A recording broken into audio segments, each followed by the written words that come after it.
Hello. तो आज हमारा जो 3 अप्रैल की शिफ्ट 1 थी जे मेंस की वो कंप्लीट हो चुकी है और हमारे पास कुछ मेंस के क्वेश्चन है मेमोरी बेस्ड। तो चलिए उन क्वेश्चन को हम लोग देखते हैं। पहला क्वेश्चन है, the work function of a metal is 3 electron volt, the colour of the visible light that is required to cause emission of the photo electrons is.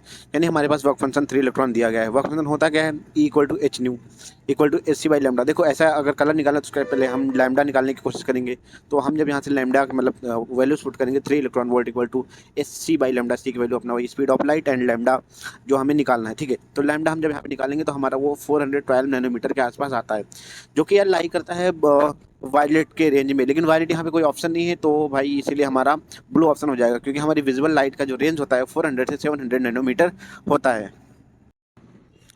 Let us move on the next question, जो कि यार हमारा question physics से होने वाला है। जो कि फिजिक्स का क्वेश्चन कौन सा है, a force of 49 Newton acts tangentially at a highest point on a sphere solid of mass 20 kg kept on a rough horizontal plane. If the sphere rolls without slipping, then the acceleration of the center of the sphere is।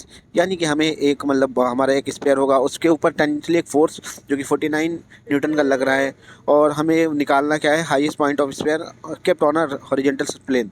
If the sphere rolls without slipping then the acceleration of the centre of the spare.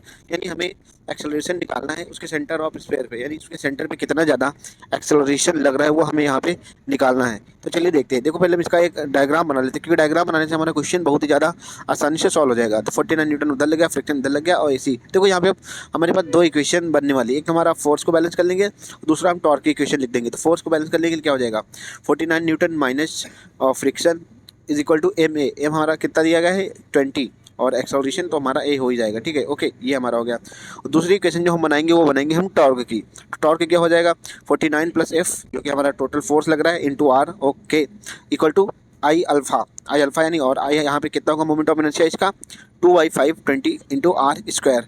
ठीक है, तो यहाँ पे और देखो, यहाँ पे कोई भी स्लीपिंग विलिपिंग नहीं हो रही है, तो यहाँ पे जो हमारा 80 हो जाएगा, यानी टेंजेंशियल एक्सेलरेशन वो आर अल्फा के इक्वल हो जाएगा इजीली। तो यहाँ पे हम चुपचाप अपनी क्या बोलते हैं, AT equal to A C equal to R alpha हो जाएगा ना। तो यहाँ से आर की वैल्यू हमारी कितनी आ जाने वाली है कि अल्फा की वैल्यू और ए सी बाई आर। ओके, तो आर से आर यहाँ पे कैंसिल हो जाएगा, और सारी चीज़ें हम इसको सॉल्व करने के बाद हमारे पास कितना बच रहा है, I think R R cut गया, तो यहाँ पे 98 इक्वल टू 28 ए आ गया। ठीक है, तो यहाँ से ए की वैल्यू हमारी 98/28 हो जाएगी, जो कि अप्रॉक्स 3.5 के इक्वल है। तो हमारा जो ऑप्शन थर्ड ऑप्शन है वो हमारा सही हो जाएगा, 3.5 मीटर पर सेकंड स्क्वायर।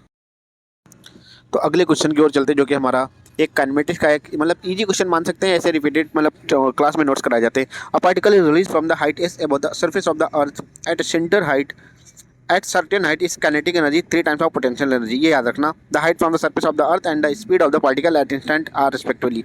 यानी उस पॉइंट पे हमें हाइट और स्पीड पता करनी है। तो सबसे पहले जो हमारा होगा काइनेटिक एनर्जी, सबसे ऊपर तो हमारी जीरो होगी, और पोटेंशियल एनर्जी अपना वही एम जी एस हो जाएगी, क्योंकि टोटल हाइट एस है। किसी एच हाइट पे मान लेते हैं कि वो जो हमारी गिवन कंडीशन है वो, यानी kinetic energy equal to 3 times of potential energy, वो हमारी गिवन है। पोटेंशियल एनर्जी हमारी तो वही होगी ना, एम जी एच। ओके, तो देखो यहाँ पे एनर्जी तो भाई मैकेनिकल पूरी कंजर्व होने वाली है, तो हम कंजर्वेशन ऑफ एनर्जी लगा देंगे, यानी K1 P1 equal to K2 P2। ये हमारा अपना कंजर्वेशन ऑफ एनर्जी लगा देंगे। फिर हम इक्वेशन अपनी अपनी लिख लेंगे कि वहाँ पे जीरो हो जाएगी, K1 और P1 MGS होगी, K2 हमारी 3P2 है यानी कि 3 MGH हो जाएगी, और P2 तो हमारी MGH है ही। तो ये हम अपना ऐसे सॉल्व कर लेंगे। तो यहाँ से हमारी जो H की वैल्यू आने वाली है ना, वो हो जाएगी S/4 सॉल्व करके निकाल लेंगे। तो देखो H की वैल्यू तो हमारी निकल गई, लेकिन अब हमें निकालना क्या, अब हमें निकालना है काइनेटिक एनर्जी। तो काइनेटिक एनर्जी देखो H की वैल्यू निकल गई, तो हम जो हमारे K2 हमने निकाला था, K2 इक्वल टू 3P2। तो यहाँ से हम चुपचाप अपना half mg² is equal to 3 times of mgh की यानी S/4 कर देंगे। तो यहाँ से हमारी जो v की वैल्यू है वो हमारी निकल आएगी 3GS/2। ओके, तो यहाँ पे देखते हैं हमारा कौन सा ऑप्शन सही है। तो हमारा जो 3GS/2 यानी हमारा, और कौन सा फोर्थ ऑप्शन हमारा, नहीं फर्स्ट ऑप्शन हमारा सही जा रहा है। ओके, और अगला क्वेश्चन हमारा जो है इलेक्ट्रोस्टैटिक का है कि the electrostatic potential on the surface of the uniformly charged spherical shell of a radius r equal to 10 centimeter is 120 volt. Okay, the potential at the center of the cell at a distance of 5, देखो centre पे पता करना है, 5 centimetre पे पता करना है, और 15 पे, यानी देखो 2 पॉइंट हमारे अंदर है, एक बाहर है। देखो सेल में ऐसा होता क्या है, जो हमारा सेंटर पे होगा वही हमारा सरफेस पे होगा, यानी इन दोनों का पोटेंशियल सेम होगा, यानी 120 होगा। ये तो भाई ऑप्शन एलिमिनेशन से भी काम चल जाएगा, क्योंकि दूसरे ऑप्शन में यही एकलौता ऑप्शन है जो कि हम टिक मार के आगे बढ़ सकते हैं। लेकिन अगर आपको 15 पे निकालना है, उस पर 80 निकलेगा, आप के की बाई आर से उसको निकाल सकते हैं। ओके, तो जो कि 80 हमारी आने वाली है। अगला क्वेश्चन हमारा वेव ऑप्टिक्स है। In YDC light of intensity 4I and 9I passes through two slits respectively और difference of the maximum and minimum intensity of interference pattern. यानी हमारे पास दो लाइट इंटेंसिटी है, एक की 4I एक की 9I, ठीक है। तो हमें इन दोनों के मैक्सिमम और मिनिमम का इंटरफेरेंस का वो डिफरेंस निकालना है। तो आई मैक्स हमारे पास इजी से क्वेश्चन है यार, I1 + I2 का होल स्क्वायर हो जाएगा, जो कि हमारे पास निकलने वाला है। I1 के लिए अपनी 4I रख देंगे और I2 अपना 9I लिख देंगे, तो हमारा 5√I² इक्वल टू ये हमारा निकलने के बाद आ गया 25I। और अगर हम दूसरा इसी तरह कर लेंगे तो हमारा आई मीन क्या होता है, I1 - √I2 का whole square is equal to हमारा कितना हो जाएगा, यहाँ पे ये हमारा निकल आएगा √I इक्वल टू जो कि हमारा होने वाला है वो I। तो यहाँ पे डिफरेंस निकालेंगे तो ये हमारा हो जाएगा 24I। यानी कि ऑप्शन यहाँ पे जो हमारे गिवन है वो हमारे ऑप्शन गलत है। आंसर सही आंसर यही है, ∆I इक्वल टू हो जाएगा 24I, ऑप्शन गलत और राइट ऑप्शन आपका यही होगा। अगला क्वेश्चन क्या है, power of a point source is 440 watts, radiation pressure on a perfectly reflecting surface and find what pressure gradient as a surface the distance of 2 metre. देखो हमें प्रेशर ग्रेडियंट पता करना है ना, तो जो कि हमारा वो होता है 2I/c, जो कि नॉर्मल ऑप्शन होता है। रेडियंट प्रेशर इक्वल टू होगा 2I/c। तो यहाँ से हमें आई निकालना पड़ेगा। आई के लिए हमारा क्या होता है, आई इक्वल टू हमारा हो जाएगा पावर अपॉन एरिया। तो ठीक है, पावर अपॉन एरिया यानी 4πr²। आर की वैल्यू हमारे पास 2 है, पावर भी हमारे पास 450 वाट दिया हुआ है। तो चुपचाप इसको हम अपना एक फॉर्मूला बनाते हैं। रेडियंट प्रेशर का हो जाएगा 2 × P/c × 4πr²। इनको सारी वैल्यूज को हम जब पुट करेंगे, जब उसको हम सॉल्व करके निकालेंगे तो हमारा ऑप्शन और जो कि हमारा आंसर आने वाला है वो है 6 × 10⁻⁸ ओके। ये हमारा हो जाएगा रेडियंट प्रेशर। कुछ नहीं करना है यार, बिल्कुल फॉर्मूला बेस्ड क्वेश्चन थे। हाँ, बस ये सारे फॉर्मूले आपको याद होने चाहिए, एग्जाम में क्लिक करने चाहिए भाई। अगला क्वेश्चन हमारा इनऑर्गेनिक का है। Which of the following ion shows spin only magnetic moment of 4.9 bore magneton. तो देखो 4.9 है हमारा मैग्नेटिक मोमेंट का, एक ही फॉर्मूला था यार, म्यू इक्वल टू n+2,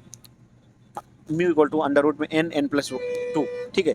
वो एक सिंपल सा फॉर्मूला था, mu equal to n+2 okay. तो यहाँ से हम अपना म्यू की वैल्यू 4.9 रखेंगे और इसको हम चुपचाप अपना सिंपली सॉल्व कर लेंगे। देखो इसको ऐसे क्वाड्रेटिक बना के सॉल्व कर सकते हैं, लेकिन आपको पता है थोड़ा सा इसमें देखो 4.9 है तो ये 4 के आसपास आएगा, तो 4 अपना n = 4 आएगा। तो हम देखेंगे इसमें किसमें 4 अनपेयर्ड इलेक्ट्रॉन जो कि है क्रोमियम का 2+, जिसकी कॉन्फ़िगरेशन होती है 3d4, तो इसका ऑप्शन हो जाएगा। अगला भाई बेहद ईजी से क्वेश्चन है, विच ऑफ द फॉलोइंग है द हाईएस्ट एटॉमिक नंबर। तो भाई प्लूटोनियम, सबसे पता ही सबको लग ही रहा है भाई, इजी वन है भाई। जिसने अगर प्रेडिक्टेबल ढंग से पढ़ रखी है तो आसानी से कर लेगा यार।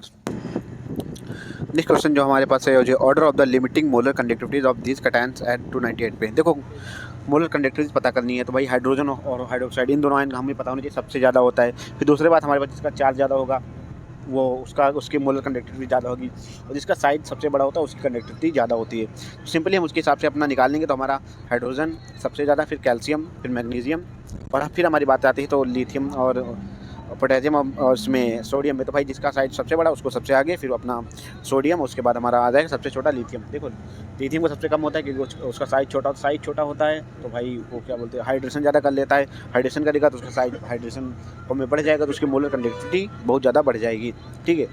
एंड भाई इसीलिए ये हमारे अपना करेक्ट ऑप्शन हो जाने वाला है, ओके।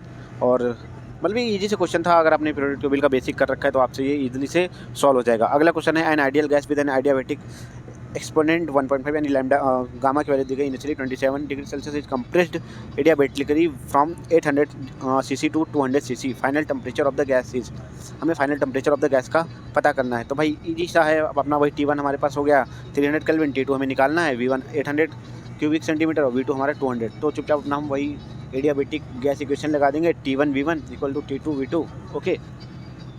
T1 V1 की पावर गामा -1 और T2 V2 की पावर गामा -1 ऐसा लगा देंगे, सारी की सारी वहाँ पे वैल्यूज़ को पुट कर देंगे, ठीक है। वैल्यूज़ पुट करने के बाद हम अपना वही आंसर निकालते हैं, जो आंसर आएगा अभी आपको पता चल जाएगा। और बाकी ये चीज़ें मतलब देखो आप फिजिक्स में आप देख रहे हो सारी, मतलब मोस्टली यार क्वेश्चन फॉर्मूला बेस ही आए हैं यार। अपना सिर्फ फॉर्मूला आपको याद हो, वैल्यू पुट करो, वो आंसर निकाल लो, बस यही आपके साथ चल रहा है। देखिए T1 V1 equal to T2 और V2 ओके। ये सारा हम अपना फॉर्मूला बेस करके निकाल लेते हैं। यहाँ से फिर हमारी T2 की वैल्यू जो होगी आने वाली है 500 केल्विन आने वाली है। मतलब इजी से क्वेश्चन था यार थर्मोडायनामिक्स का। देखो थर्मोडायनामिक्स में यहीं से क्वेश्चन बनने के चांसेस भी रहते हैं ज़्यादातर। नेक्स्ट क्वेश्चन हमारे पास जो 0.5 gram of an organic compound gives 1.46 gram CO2 and 0.9 gram water, find the percentage of composition carbon. Easy से क्वेश्चन है, हाइड्रोकार्बन की जो कंबशन की रिएक्शन होती है उससे निकल आएगा। देखो 44 ग्राम CO2 में हमारे पास कितना ग्राम कार्बन होता है, 12 ग्राम। तो 1 ग्राम CO2 में हमारे पास कितना ग्राम कार्बन होगा, 12 144। तो 1.46 में कितना हो जाएगा, 1.46 से मल्टीप्लाई करने के तो ये हमारे पास ये कार्बन का अमाउंट निकल आएगा। मतलब आप देख सकते हैं यार, बिल्कुल बेसिक से ईजी से क्वेश्चन आ रहे हैं यार। मतलब बस आपको थोड़ा सा बेसिक कॉन्सेप्ट आना चाहिए, आप इसे ईजिली से सॉल्व कर सकते हैं। 1.46 ग्राम में कितना हो जाएगा, 1.46। इसको कैलकुलेट करेंगे तो हमारे पास जो आने वाला है वो होने वाला है कि क्या 0.398। ठीक है, अब हम परसेंटेज निकालने हैं कार्बन का, चुपचाप 0.398 को 0.5 से डिवाइड करेंगे, इंटू 100 कर देंगे, अपना परसेंटेज आ जाएगा। परसेंटेज जो हमारा आने वाला है वो अप्रॉक्स 79.6 के आसपास आने वाला है, जो कि हमारा करेक्ट आंसर भी होने वाला है। ओके, तो हम नेक्स्ट अपना अगला क्वेश्चन देखते हैं। तो अगला क्वेश्चन जो हमारा है वो है match of the following list 1 with the list 2 and choose the correct option by periodic table का एक ईजी से क्वेश्चन। ये PF3 ओके, थोड़ा डाउट है, चलो इसको छोड़ते हैं। अगले ऑप्शन देख लेते हैं। PTCL पर हमारा स्क्वायर प्लेनर होता है भाई, इतना तो सबने पढ़ लिया होगा भाई। NiCO4 टेट्राहेड्रल होता है, NsP3 होता है, डन। C का हो जाएगा first. And what we can do like SF6 is one of the octahedral that is sp3d2। Okay, sp3d2 and the बचा जो PF3 यानी वो PF5 होगा। क्वेश्चन में थोड़ी गड़बड़ी है, तो PF5 जो हमारा हो गया वो ट्राइगोनल बाई पिरामिडल फिर हो जाएगा, क्योंकि वो PF5 ही होगा। ओके, तो यहाँ पे ऑप्शन हम मैच करेंगे। देखो पहले का कौन सा हमारा, पहले का 4 है, पहला भी कॉमन। A पहला और चौथा चल रहा है रेस में। D का थर्ड वो भी सेम है। C का 1 1 वो भी सेम है। और D का सेकंड 1, यानी पहला ऑप्शन करेक्ट हो जाएगा और चौथा ऑप्शन एलिमिनेट हो जाएगा, यानी पहला ऑप्शन हमारा करेक्ट है। ओके, तो ये हमने ऑलरेडी डन कर रखा है भाई। YDC का एक क्वेश्चन रिपीट हो गया है। ओके, आप चलिए अब अपने आगे क्वेश्चन देखते हैं।